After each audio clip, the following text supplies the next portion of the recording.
मान ही जाती है और कहती है, ठीक है, तो इतना पूछ रही है तो बता ही देती हूँ आज तुझे कि मुझे तेरी मन की बात कैसे पता चल जाती है। अमोदिता उत्साहित होते हुए कहती है, हाँ माँ, बताइए ना जल्दी। रजनी अमोदिता के सवाल का जवाब देते हुए कहती है, देख, मैं तेरी माँ हूँ ना, और माँ को उसके बच्चे की मन की बात पता नहीं होगी तो किसे होगी।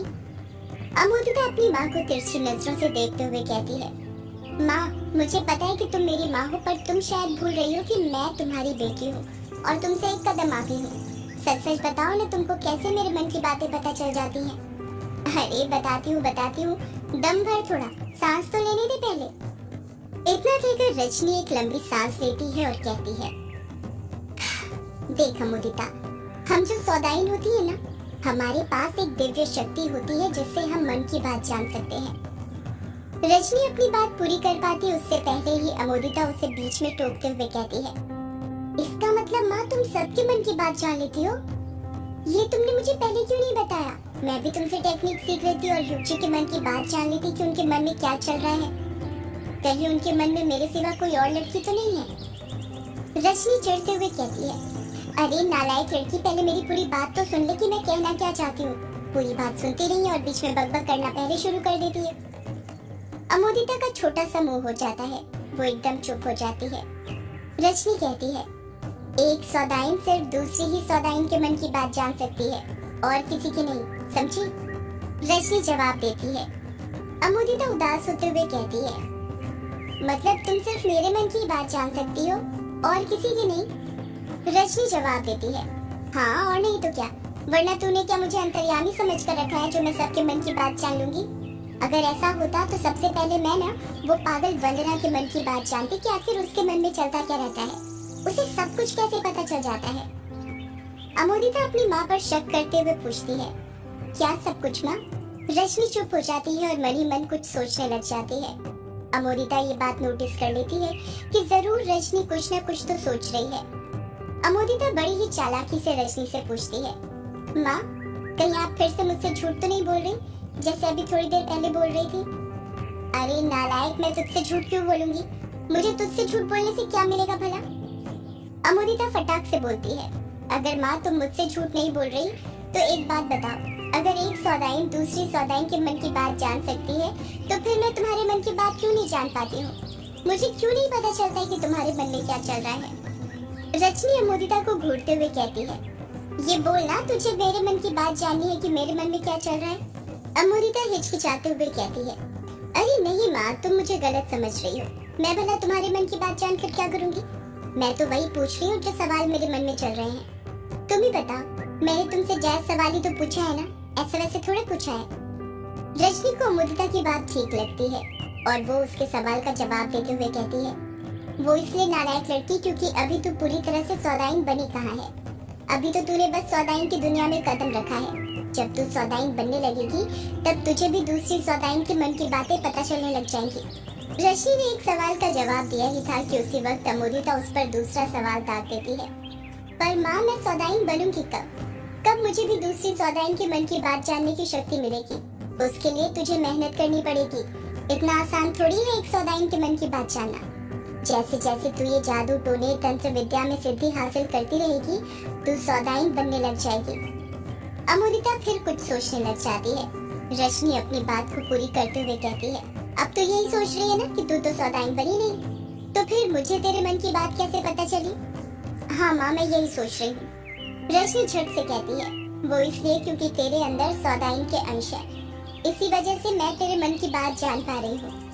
पर अभी तू पूरी तरह से सौदाइन बनी नहीं है, इस वजह से तू मेरे मन की बात नहीं जान पा रही है। जादू टोने करते जा, तू भी सौदाइन बनने लग जाएगी, समझी? अमोदिता रजनी की आंखों में देखते हुए कहती है, हाँ माँ, समझ गई तो मेरा मुंह क्या देख रही है? जल्दी जल्दी भिंडी काट, खाना भी तो बनाना है। अमोदिता वापस से भिंडी काटते हुए कहती है, हाँ माँ, काटती हूँ। इस तरफ ग्रेवयार्ड कोठी में अभिमन्यु और कछुआ हॉल में बैठे हुए थे। युग और कायर वहाँ पर नहीं थे। अभिमन्यु और कछुआ दोनों ही गहरी सोच में डूबे हुए थे और काफी परेशान लग रहे थे। अभिमन्यु ये सोच रहा था कि कैसे वो युग पर किया गया टोना तोड़े, तो कछुआ ये सोच रहा था कि वो कैसे वर्चस्विनी के पति के बारे में पता लगाए। अभिमन्यु अपना सिर पकड़ते हुए कहता है, शिट यार, कुछ समझ नहीं आ रहा कि कैसे पता लगाए। कछुआ अपने मोबाइल में वर्चस्विनी की डीपी देखते हुए कहता है, हाँ यार सही कहा, कुछ समझ नहीं आ रहा कि कैसे पता लगाए। मैं तो सोच सोच के परेशान हो गया हूँ कि मेरी वर्चू का पति कौन होगा और कैसा दिखता होगा। अभिमन्यु हैरानी के साथ कहता है, अब युग के टोने से वर्चू के पति का क्या लेना देना? तू कहना क्या चाहता है, कुछ समझ नहीं पा रहा। कछुआ फटाक से बोलता है, अरे युग के टोने से वर्चू के पति का कुछ लेना देना नहीं है, पर मुझसे तो है ना। मुझे तो पता होना चाहिए ना कि आखिर वर्चू जी के पति ने उसे क्यों छोड़ा, या क्या कुछ हुआ था दोनों के बीच, या क्या हुआ था उन दोनों के बीच। अभिमन्यु कछुए पर चढ़ते हुए कहता है, तू पागल हो रहा है क्या? कछुआ ये क्या सोच रहा है? तेरे अंदर दिमाग तो है ना? तुझे पता है ना तेरा और वर्चस्विनी जी का कुछ नहीं होने वाला, फिर भी तू उनके पीछे लगा हुआ है। कछुआ शर्माते हुए कहता है, यार अब उसी कुर्सी पर तो बैठने में मजा आता है ना जिस पर पहले से ही कोई बैठा हुआ हो।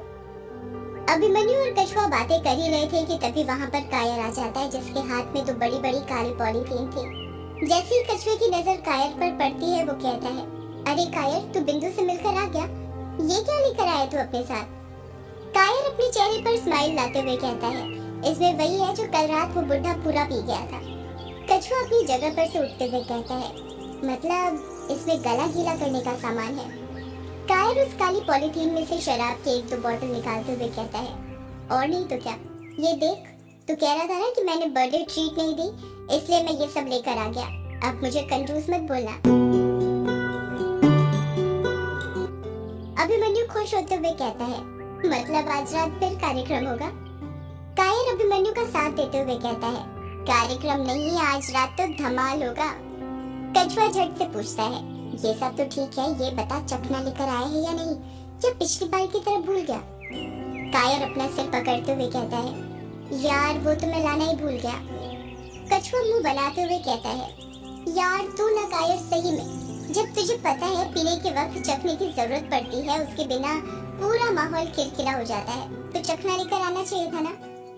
कायर कुछ कहता उससे पहले ही अभिमन्यु बीच में बोल पड़ता है, अरे कायर पर क्यों चिढ़ रहा है? वो शराब ले आया वही बहुत है। एक काम करते हैं, अभी खाना नहीं बनाया ना, तो आज रात मछली बना लेते हैं, चखने में फ्राई फिश ही खा लेंगे। युग बाहर गया है ना, तो मैं उससे बोल देता हूँ कि आते वक्त मछली लेकर आए। कायर हैरानी के साथ कहता है, क्या कहा तूने? युग बाहर गया है? कहाँ गया है वो? कछुआ फटाक से जवाब देता है, और कहाँ जाएगा, अपनी अमोदिता से मिलने गया है। तेरे जाते ही जिद करने लग गया कि अमोदिता से मिलने जाना है। हमने तो बहुत समझाया कि शाम का वक्त है, अभी मत जा, सुबह चले जाना, पर तुझे तो पता है वो सुनता कहाँ है किसी की। कायर पूछता है, तो तुम दोनों उसके साथ क्यों नहीं गए? उसे अकेले क्यों जाने दिया? कछुआ जवाब देता है, यार हम क्या करते उसके साथ जाकर, हमें फंसना थोड़ी था। कायर की ये बात बिल्कुल समझ में नहीं आती। वो हैरानी के साथ पूछता है, फंसना नहीं था मतलब? कछुआ फटाक से कहता है, मतलब ये कि तुझे तो पता है ये युग आजकल अमोदिता के बारे में कैसी कैसी बातें करता है। शादी तो छोड़ो, अमोदिता के साथ सुहागरात बनाने की पहले सोच रहा है। उसका उसकी जुबान पर कंट्रोल ही कहाँ है? अगर गलती से उसके मुंह से उसके घर वालों के सामने कुछ निकल जाता तो हम तो फंसते ना, इसलिए हम दोनों नहीं गए। हमने सोचा ना जाने में ही भलाई है। कायर और कुछ पूछता उससे पहले ही अभिमन्यु युग को फोन करने लग जाता है। युग एक ही बार में फोन उठा लेता है। अभिमन्यु फोन पर बात करते हुए कहता है, अरे युग सुन, कहाँ पर है तू? अच्छा सुन, आते वक्त 1 किलो मछली लेकर आना। एक और बात, थोड़ा जल्दी आना, समझा? लेट मत करना। हाँ ठीक है। इतना कहकर अभिमन्यु फोन कट कर देता है। जैसे ही वो फोन रखता है, कछुआ हड़बड़ाहट के साथ पूछता है, क्या बोला वो? क्या बोलेगा? बोल रहा था कि अभी बंगला मुंडा घाट पहुंचने वाला है, आते वक्त ले आएगा मछली। अभी 6 बज रहे हैं, 8 बजे तक वो आ जाएगा। चलो जब तक हम लोग मसाला तैयार कर लेते हैं। कायर साथ देता है, हाँ चल। इस तरफ युग बंगला मुंडा घाट पर था और अभी अभी उसने अभिमन्यु से फोन पर बात करके मोबाइल को वापस जेब में रखा था। बंगला मुंडा घाट पूरा सुनसान पड़ा हुआ था, वहाँ पर युग के अलावा कोई नहीं था। 6:30 बज गए थे, जिस वजह से सूरज ढलना शुरू हो चुका था और अंधेरा होने लग गया था। युग अपने कदम बंगला मुंडा घाट पर आगे बढ़ाते हुए कहता है, इन्होंने मुझे समझकर क्या रखा है? ऐसा नहीं कि खुद जाकर मछली ले आए, वो भी मैं ला कर दूं इन्हें। एक तो सुबह से मुझे अमोदिता से मिलने नहीं जाने दिया और अब शाम को निकला हूँ तो पहले ही कह दिया कि जल्दी आ जाना। युग शर्माते हुए खुद से कहता है, अब अपनी अमोदिता से मिलने जा रहा हूँ तो वक्त तो लग ही जाएगा ना। ऐसे ही जल्दी थोड़ी आ जाऊंगा। यही सब बड़बड़ाते हुए युग आगे बढ़ ही रहा था कि तभी उसके दिमाग में एक आइडिया आता है और वो खुद से कहता है, अरे मैं अमोरिता से मिलने जा रहा हूँ तो क्यों ना मछली लेकर जाऊँ, उसी से मछली बनवा लूंगा। मुझे उससे मिलने का बहाना भी मिल जाएगा और बनी बनाई मछली अपने दोस्तों के लिए भी लेकर आ जाऊंगा। अच्छा आइडिया है, यही करता हूँ। इतना कहकर युग बंगला मुड़ा घाट पर अपनी नजरें दौड़ाता है और मछली बेचने वाले को ढूंढने लग जाता है, पर उसे सिवाय सन्नाटे के कुछ नहीं दिखता है। वहाँ पर उसके सिवा और कोई नहीं था। युग बड़बड़ाता है, अरे ये क्या, यहाँ पर तो कोई नहीं है।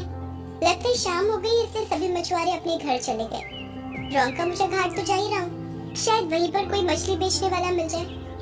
युग मछली बेचने वाले के बारे में सोच ही रहा था कि तभी उसे यामिनी की याद आ जाती है और वो खुद से कहता है, अरे यामिनी भी तो मछुआरनी है, वो भी तो मछलियाँ बेचा करती है। ये यामिनी कहाँ चली गई? वैसे तो जब भी कृष्णोई नदी के पास आओ तो हमेशा मिल जाया करती थी, पर आज जब काम है, मछलियाँ ही नहीं है तो मिलेगी नहीं, पता नहीं कहाँ चली गई है।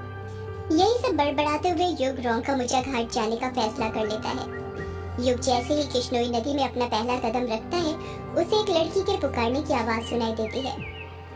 मुझे पता था युग, तुम जरूर आओगे, तुम मेरे हो और तुम ही मुझे फिर से आजाद करोगे। मुझे यहाँ से आजाद करो युग, मेरे पास आओ। युग को सिर्फ इतना ही सुनाई दे रहा था कि कोई उसका नाम लेकर उसे पुकार रहा है। लड़की की आवाज सुनकर युग शॉक्ड हो जाता है। एक पल के लिए उसके दिमाग से अमोदिता का ख्याल निकल सा जाता है। ऐसा लग रहा था जैसे उस लड़की की आवाज में एक जादू था जिसने कुछ देर के लिए अमोदिता का वशीकरण तोड़ दिया था। युग घबराते हुए खुद से कहता है, ये कैसी आवाज थी? कौन लड़की है वहाँ पर और वो मुझे क्यों पुकार रही है? उसे मेरा नाम कैसे पता? लड़की की फिर से पुकारने की आवाज सुनाई देती है। युग, आओ मेरे पास, मुझे आजाद करो, मैं तड़प रही हूँ। युग जल्दी आओ मेरे पास, अब देर मत करो, आजाद कर दो मुझे यहाँ से। तुम ही हो जो मुझे यहाँ से आजाद कर सकते हो। आओ युग, मेरे पास आओ, मुझे इस कैद से रिहा करो। लड़की की आवाज सुनकर युग जहाँ पर था वहीं पर रुक जाता है। डर के मारे वो अपना एक कदम भी आगे नहीं बढ़ा पा रहा था। युग डरते हुए खुद से कहता है, आखिर ये लड़की है कौन और वो मुझे अपने पास क्यों बुला रही है? कहीं यक्षिणी तो नहीं? पर आज तो अमावस्या नहीं है। अमावस्या आने में वक्त है, फिर नदी के उस पार कौन लड़की है? लड़की की फिर पुकारने की आवाज सुनाई देती है। आओ युग, रुक क्यों गई?